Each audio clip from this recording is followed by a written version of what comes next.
Welcome to the Crazy Cool Family Podcast with Don and Suzanne Manning.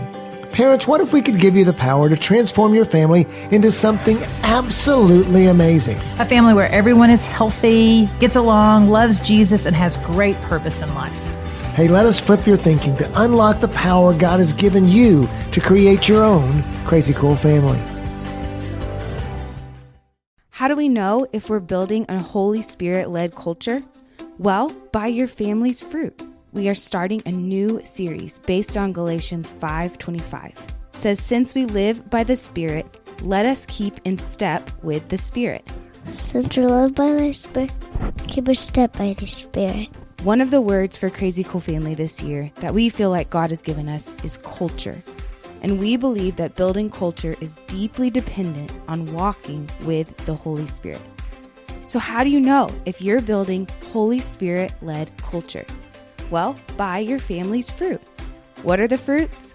Love, joy, peace, patience, kindness, goodness, faithfulness, gentleness, self-control. Our heart is for parents to learn what it means to walk with the Holy Spirit.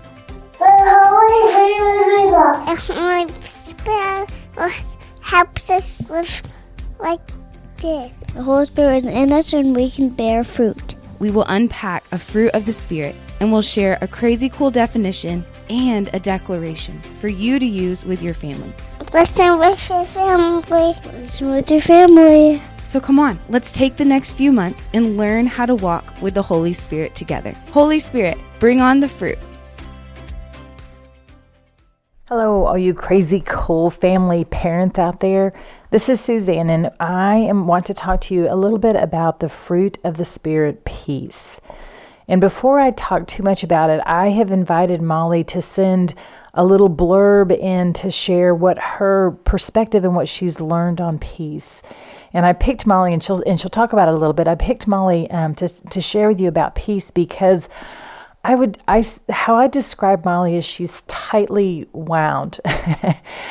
She is full of preferences. She's full of specific ideas of how she wants things. And she's actually raising a son who is very, very similar to her. And so when he comes over, I'm reminded of what it was like to raise Mollie as a little girl. And Sebastian, he has very specific ideas of how he wants to play and what he wants to eat and what he wants to wear, matched with Mollie having very specific ideas of what she wants him to play and what she wants him to eat and what she wants him to wear.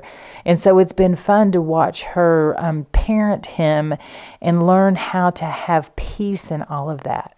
And so I want you to take a minute and listen to her wisdom because she has really had to cry out to the Lord because her makeup, her humanness, her flesh is not gifted with peace. You know how you run into people and they are just peaceful. They just elude peace. Everything about them. Their eyes have peace and their countenance has peace and their words and their tone all has peace. And so that's not so much Mollie. I mean, she's not angst. She's just got a lot of energy. And anyway, and so I want you to just listen to what she has to say because like I was saying, the Lord has done a great, great thing in her life in giving her peace as she's pursued it and she's asked for it. And I'm sure she would say that she has begged for it. She's leaned into it. She's studied about it. And so she's got some beautiful pieces of wisdom that she's going to share with you about peace. So listen to what she has to say.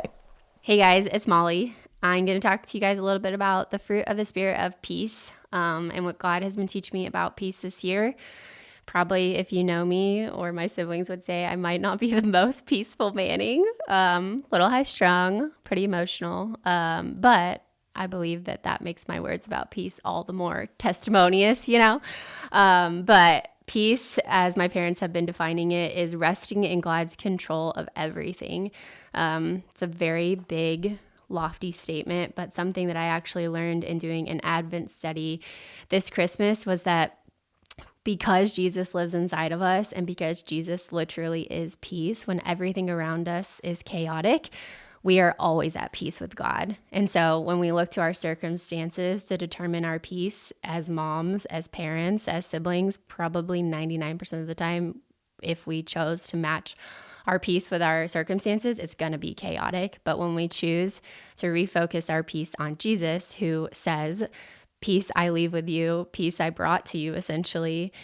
We get the chance to be constantly at peace. The world determines peace by, chill or feeling good or happy, but God determines peace by being in relationship with him. And because of Jesus, we have that no matter our circumstances around us. So, and I think something else that God has said to me is just that, like, a way that Damien and I act that out in our life is when decisions come up or things that might change, like the trajectory of our family, whether that be big or that be small, we ask God for a peace about that decision. And I think sometimes, like, the world will say, make this choice, but the kingdom will say, make this choice. And there is nothing more peaceful than being in a decision that God has asked you to do, even if it doesn't make sense to the world. I've just been saying so much that I'd rather be in the no, but be in the peace, than be in the yes and be in the chaos, or be in the yes from God and the peace than be in the no and be in the chaos. And so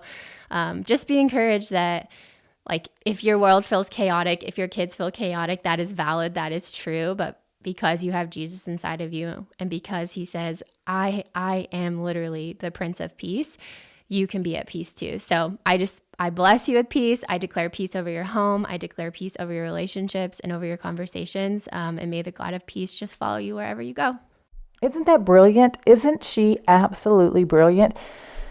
Moms and dads, I promise when your kids get all grown up and they're all wise beyond anything that you've taught them, you're going to say, where did they learn that? And that is how I am with all of my kids. But as Mollie was speaking about this, I was like, I can't take credit for that. That is, I get no credit for that. We get no credit for that. That is something that she has pursued on her own. And so anyway, so what I want to share with you about peace a little bit is that in Isaiah 26 verse 3, it says, you will keep in perfect peace those whose minds are steadfast because they trust in you. And that peace is, it's not a feeling, peace is a person, and his name is Jesus. And God's character is seen through peace, if you think about peace as God's serenity or God's wholeness or God's carefreeness, we have to receive the peace when God enters the room and it takes over.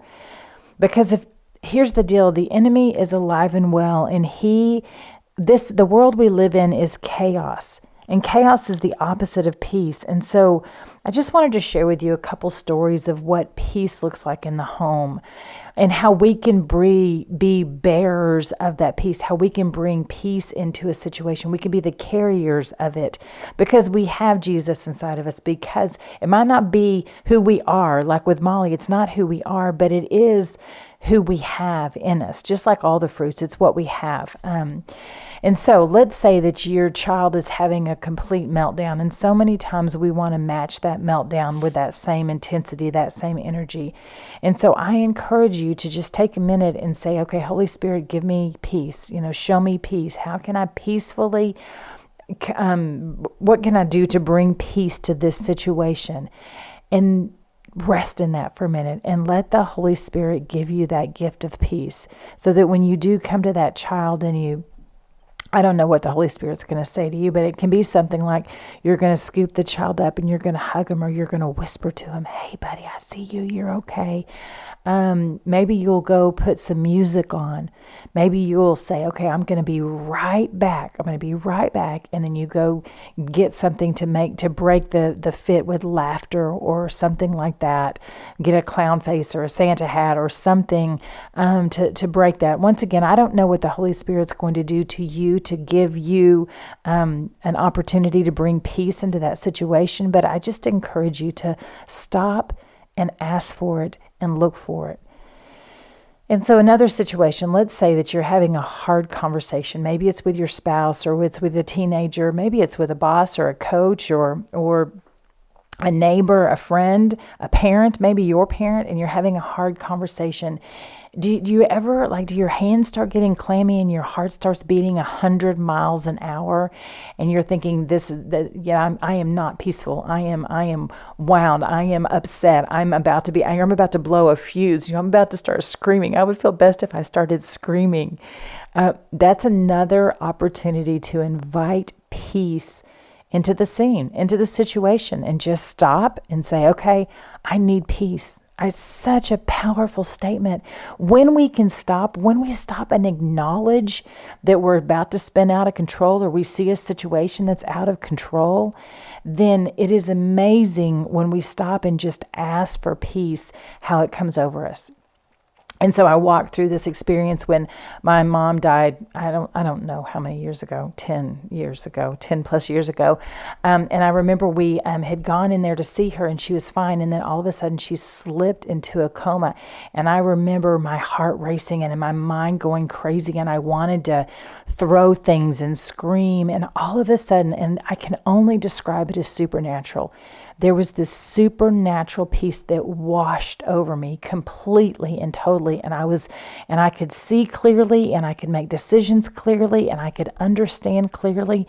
And it's not anything that I could have done on my own, not anything at all. It was totally God coming in. And I remember crying out to him saying, okay, I can't do this, God. I can't do this without you, but you can do it through me. And his gift was peace. And so I just encourage you to ask for his peace, because he has it for you, and it's a gift. And oh my gosh, mamas, dads, when you ask for it and he gives it to you, it's the best, sweetest, most incredible experience that you will have.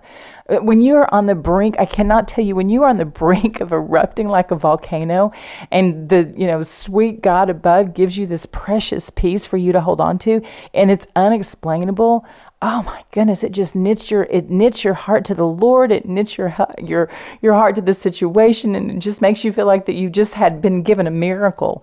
And so I encourage you to just press into this peace, God's serenity, God's wholeness, God's carefreeness. And remember, Mollie said it best when she just said, it's not about the circumstance. It's not about the situation. It's not what's going on around you. It's what you carry within you. And so it's who you've got with you. And all we have to do when it comes to peace, all we have to do is access.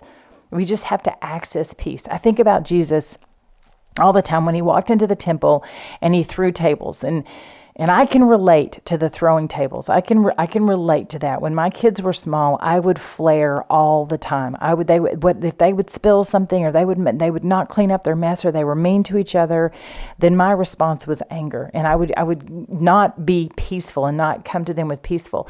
And I would justify that by saying, well, Jesus turned over tables in his righteous anger. And then I would have to think, okay, I don't know if this is righteous anger that my kid made a mess and I'm totally overreacting. But when I think about Jesus, he was not ever out of control. Turning over the tables, he knew exactly what he was doing. He took time to make the whip. He took time. He saw it. And so while there might have been a rage and there might have been a flare that came up, he knew exactly what he was doing, because he walked with the Father, and the Father gave him peace. He was the Jehovah Shalom the name of God is Jehovah Shalom when we need peace. And so if we need to cry out, Jehovah Shalom. And so I just appreciate Jesus having situations and opportunities. Anytime he interacted with the Pharisees, it was frustrating and it was annoying, and it was not a peaceful situation. Even when the little children wanted to come to Jesus and the disciples said no, and Jesus responded peacefully, let the little children come. Or when to feed the 5,000, and I can almost hear Jesus's frustration when they said, send them home so they'll eat. And he goes, you feed them. I mean, I can hear him say, you feed them. But with that, he carried a peace. His countenance was peaceful. His eyes were peaceful. The way that he responded was peaceful. And that's because he carried peace. And so, mamas and daddies, how do we carry peace? How do we carry God's peace with us? Like I said earlier, we just ask for it. And so I just encourage you this summer to press into peace, to go where the peace is. There's lots of times that we'll have a decision before us and we'll say, okay, what's the most peaceful decision? Should we go to the water park or should we play in the swimming pool in the backyard? And we will go where that peaceful situation is. Should we do this or should we go here? Should we choose this or should we read this? Should we watch this movie? And there's so many times that we will choose the peaceful situation because that's what resonates and that feels best. And so I just encourage you to take the summer and look for opportunities to choose peace. And just like when you pray for patience, God give me patience, then He's so faithful to give us multiple opportunities to need that patience. And so that will happen with peace too. There will be many chaotic situations that are being presented to you so that you can practice asking for your peace. And so I just encourage you to do that because, like I said, peace is just one of those supernatural miracle gifts that God gives us within our interactions and our connections and our relationships. So go ask for it, lean into it. All right, parents, go be crazy, crazycoolfamily.com.